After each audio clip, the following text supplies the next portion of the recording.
श्री कृष्ण। औलाद के कहे से माँ बाप को ये 3 काम भूलकर भी नहीं करना चाहिए कि धरती पर मनुष्य तभी सुखी होता है जब उसकी संतान सुलक्षणी और आज्ञाकारी हो। पुत्र वही योग्य कहलाता है जो पिता का आज्ञाकारी हो। पिता भी तभी योग्य बनता है जब वो अपने बच्चों का उचित ढंग से पालन पोषण करता हो, अच्छी शिक्षा दिलाता हो। सच्चा मित्र वही होता है जो मित्र विश्वासी हो। पत्नी भी अच्छी वही होती है जो पति को सुख प्रदान करने वाली हो और उसका दुख सुख में साथ न छोड़ती हो। पति भी वही योग्य होता है जो पत्नी का उचित ढंग से पालन पोषण करे और उसकी रक्षा करे। मित्रों, आज मैं आपको एक ऐसी औलाद की दास्तान सुनाने जा रहा हूं जो धरती पर सिर्फ बोझ के अतिरिक्त कुछ नहीं है। ऐसे ना जाने कितने इस संसार में कुपुत्र होते हैं जो माता पिता के लिए सिर्फ कष्ट ही पहुंचाने के लिए आते हैं। जो लोग धन की लालसा में माँ बाप को त्याग देते हैं, उनसे बड़ा कंगाल इस धरती पर कोई नहीं है। माँ बाप वो धन है जो जब तक जीते हैं अपनी संतान के अच्छे के लिए ही कामना करते हैं। औलाद चाहे कितनी ही नालायक हो जाए, फिर भी उनका हृदय उन्हीं के लिए धड़कता है। मित्रों, ये कहानी ऐसे ही एक बेटे की है जिसने अपने भगवान जैसे माता पिता को धोखा दिया। किसी शहर में पंकज और प्रीति नाम के 2 पति पत्नी रहते थे। पंकज एक ऑफिस में काम करता था। गांव में उसके 2 बूढ़े माँ बाप थे। उसकी पत्नी बहुत ही लोभी लालची और दुष्ट प्रवृत्ति की महिला थी। वो हर समय घर में किसी न किसी बात को लेकर कलह करती रहती थी। एक दिन पंकज अपने ऑफिस में जाने की तैयारी कर रहा था। इतने में उसकी पत्नी प्रीति ने घर में कलह मचाना शुरू कर दिया। कभी बर्तनों को पटकती, कभी कपड़ों को फेंकती। पंकज ने पूछा, भाग्यवान, क्या बात हुई? किस बात की गुस्सा है? किस बात की गुस्सा इन बर्तनों पर निकाल रही हो? जो कहना है साफ साफ क्यों नहीं कहती? तब पत्नी कहती है, अजी मैं कितने दिनों से आपसे कह रही हूँ कि तुम अपने माँ बाप को खेत और घर बेचने के लिए राजी कर लो, पर तुम्हारी तो अकल पर पत्थर ही पड़ गए हैं। मेरी बातें एक कान से सुनते हो और दूसरे कान से निकाल देते हो। तुम्हारी नौकरी की कमाई से घर का, बच्चों की पढ़ाई लिखाई का खर्चा ठीक से नहीं चल पाता। वैसे भी उस पुराने घर और खेत का हम क्या करेंगे जब बहू और बेटा ही खुश नहीं रहेंगे? वे दोनों तो गांव में आराम से रह रहे हैं और हम दोनों यहाँ उंगलियां गिन गिन कर अपना खर्च चलाते हैं। मित्रों, पत्नी की बात सुनकर पति बोला, हे प्रिय, तुम कहना क्या चाहती हो कि मैं गांव की जमीन और घर बेचकर अपना खर्चा चला लूं और उन्हें पैदल कर दूं? तुम नहीं जानती, गांव में मेरा पुश्तैनी घर है। क्या इतनी आसानी से वो उसे बेचने के लिए राजी हो जाएंगे? मुझे तो नहीं लगता। मैंने तो तुमसे पहले ही कहा था कि थोड़ा हाथ रोक कर खर्च किया करो। व्यर्थ की चीजों में खर्च का बोझ ना बढ़ाओ। क्या जरूरत थी इतना महंगा मकान किराए पर लेने की? ऊपर से हर हफ्ते साड़ियों का बंडल और मेकअप का सामान लाती रहती हो। थोड़ा बचत करना सीखो। जितनी मेरी सैलरी है उतने में ही खर्च चलाने का प्रयास करो। मित्रों, पंकज की बात सुनकर पत्नी और भी ज्यादा भड़क जाती है। कहने लगी, हाँ, मैं तो हाथ रोक कर ही खर्च चलाऊं। जब मुझसे शादी करने गए थे तब नहीं सोचा था कि पत्नी के कितने खर्च होते हैं और मैं किस खानदान की लड़की से शादी करने जा रहा हूँ। मैंने तो अपने माँ बाप के यहाँ कभी हाथ रोक कर खर्च नहीं किया। यहाँ कैसे मैं गिनी चुनी चीजों से अपनी जरूरतें पूरी कर लूं? प्रिय बंधु, इसी प्रकार के झगड़े उन दोनों के बीच रोजाना होते रहते थे। रोज रोज की कलह से पति परेशान होने लगा। अब उसे भी पत्नी की बातें ठीक लगने लगी थी। सोचने लगा, अगर घर में शांति बनाए रखनी है तो माँ बाप से बात करनी ही पड़ेगी। पत्नी की रोज रोज की धमकियां, कभी तलाक देने की, कभी मायके जाने की, कभी छोड़ने की, कभी केस करने की, ये सब सुनकर पंकज बहुत उदास हो जाता। उसने माँ बाप से बात करने का निश्चय कर लिया। एक दिन वो अपनी पत्नी और बच्चों को लेकर गांव गया और अपने माँ बाप से मिला।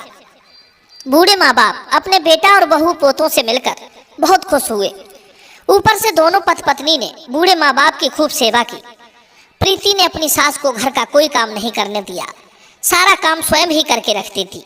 बहू का ये आचरण देखकर माँ की खुशी का ठिकाना नहीं था, पर उन्हें कहाँ मालूम था कि ये सेवा उनकी जमीन और जगह बिकवाने के लिए की जा रही है। वे दोनों खुशी से फूले नहीं समा रहे थे। आपस में बातचीत करते हुए कहने लगे, देखो जी, हमने तो ये सोचा था कि बेटा शहर में जाकर बदल जाएगा, हमारे दिए हुए संस्कारों को भूल जाएगा, पर हमारे बच्चों ने तो हमारे दिए हुए संस्कारों को अभी तक याद रखा है। पंकज अपने पिता के साथ हर काम में हाथ बटाता, सारा काम अकेले ही करता रहता। यह देखकर पिता को अपने बेटे पर बड़ा गर्व होता। और सच बात है, माँ बाप के लिए सबसे बड़ी खुशी की बात तभी होती है जब उनकी संतान उनकी उम्मीदों के अनुसार ही काम करे, उनके कहने से पहले उनके काम में हाथ बटाए, उनकी सेवा करे। प्रीति भी अपने सास से पूरे दिन माँ जी कहकर उनकी सेवा करती रहती, उनका दिल जीतने का प्रयास करती। धीरे धीरे करके उसने अपनी सास से पैसों की और गहनों की सारी जानकारी ले ली। उधर दोनों माँ बाप अपने बच्चों को लेकर तरह तरह के सपने मन में सोच रहे थे कि जैसा हमने सोचा था हमारे बच्चे तो उससे भी कहीं आगे निकल गए। माँ बहू की प्रशंसा करते नहीं थकती थी।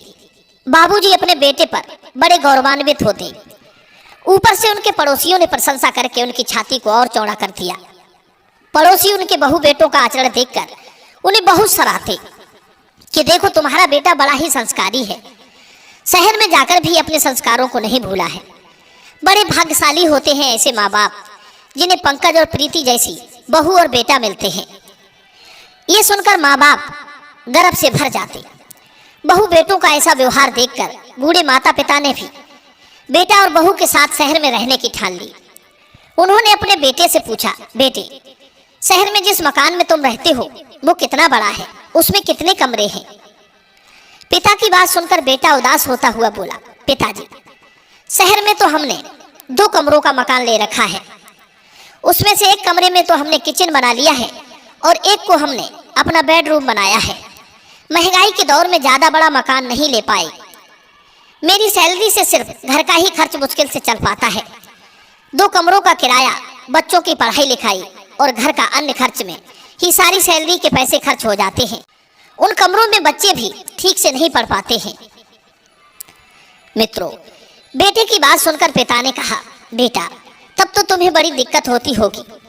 वैसे मैंने एक बात सोची है कि क्यों ना हम अपना ये घर बेचकर और उन पैसों से शहर में एक अपना घर खरीद लें, तो कैसा रहेगा?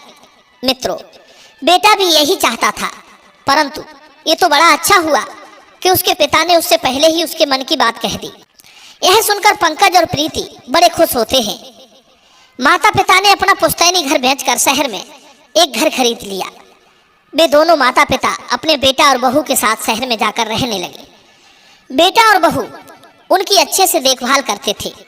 वे दोनों अपने बच्चों के साथ रहकर बड़े खुश थे। एक दिन बेटे ने पिता से कहा, पिताजी हम लोग अब शहर में आकर अपने घर में रहने लगे हैं। गांव में जो खेत हैं उन्हें कोई देखभाल करने वाला नहीं है, क्यों ना हम अपने खेतों को बेचकर कुछ पैसे सेविंग करके रख लें और कुछ पैसों से कोई छोटा मोटा धंधा शुरू कर लें। बेटे के मुख से जब खेत बेचने की बात सुनी तो पहले तो पिता ने उसे समझाया कि देखो बेटे, वे खेत हमारे पुश्तैनी खेत हैं, उन्हें ना बेचो तो ज्यादा अच्छा है।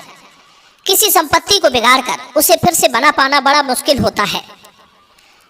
पिता ने बहुत समझाया पर बेटा नहीं माना। तब पिता ने सोचा, चलो कोई बात नहीं, आखिर माँ बाप धन संपत्ति किसके लिए कमाते हैं? बच्चों के लिए ही।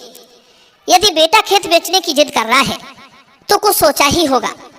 आज उस बूढ़े पिता ने बेटे के कहने पर अपना खेत भी बेच दिया। खेत बेचने के बाद बहू और बेटों का व्यवहार कुछ दिन तक तो ठीक ठाक रहा। धीरे धीरे उनका व्यवहार बदलने लगा। पैसों की कोई कमी नहीं थी। हाल ही में गांव की जमीन बेची थी। पत्नी उन पैसों से अपने शौकों सामान के काम में उड़ाने लगी। पति के साथ जाती, कभी गहने खरीदती, कभी कपड़े खरीदती। महंगे महंगे कपड़े और ज्वेलरी को पहनकर दोस्तों की पार्टी में जाती। दिन पर दिन उसके शौक बढ़ते गए। व्यर्थ के पैसे उड़ाती और पूरे दिन घूमने फिरने में निकाल देती। घर का सारा काम उसने अपनी सास पर डाल दिया। वो बेचारी बूढ़ी माँ जैसे तैसे करके घर का काम करती। कुछ ही दिनों में उनकी दशा एक नौकरानी से बदतर हो गई। एक दिन बूढ़े पिता ने बहू को समझाया कि देखो, तुम्हारी सास पूरे दिन घर का काम करते करते थक जाती है और तुम हो के पूरे दिन इधर उधर घूमती रहती हो, व्यर्थ का पैसा खर्च करती हो। ऐसे खर्च करोगी तो सारा पैसा शीघ्र खत्म हो जाएगा। तुम्हारी सास में इतनी सामर्थ्य नहीं है कि वो घर का सारा काम अकेली कर सके। पूरा जीवन तो उसने काम करते करते निकाल दिया, अब उसकी आराम करने की उम्र है, कुछ तो शर्म करो। मित्रों, ससुर की बात सुनकर बहू ने तपाक से जवाब दिया, अरे क्या कह रहे हो? आप लोग क्या इस घर में बैठकर रोटियां तोड़ने के लिए आए हो? काम तो करना ही पड़ेगा। यदि कुछ नहीं होता है तो जी में आए बाहर चले जाओ। मेरे घूमने फिरने से तुम्हें क्या तकलीफ है? मेरी मर्जी, मैं चाहे जहां घूमूं, जितना खर्च करूं। तुम कौन होते हो कहने वाले? बहू का ऐसा जवाब सुनकर बूढ़ा पिता चुप हो गया और अपने सर को पीटने लगा। इधर बहू का व्यवहार नहीं बदला। बेटा पंकज भी अपने माता पिता से दूर दूर रहने लगा। एक दिन घर का काम करते करते माँ की तबीयत बिगड़ जाती है। पिता ने बेटे से कहा कि देखो, तुम्हारी माँ की इतनी सामर्थ्य नहीं है कि वो घर का सारा काम अकेले ही कर सके। यदि तुम्हारी पत्नी से घर का काम नहीं होता है तो एक नौकरानी क्यों नहीं रख लेते? बेटे ने कहा, पिताजी, अपने पास जो पैसे थे वो अब खत्म हो चुके हैं, नौकरानी को पैसे कहाँ से देंगे? रही काम की बात,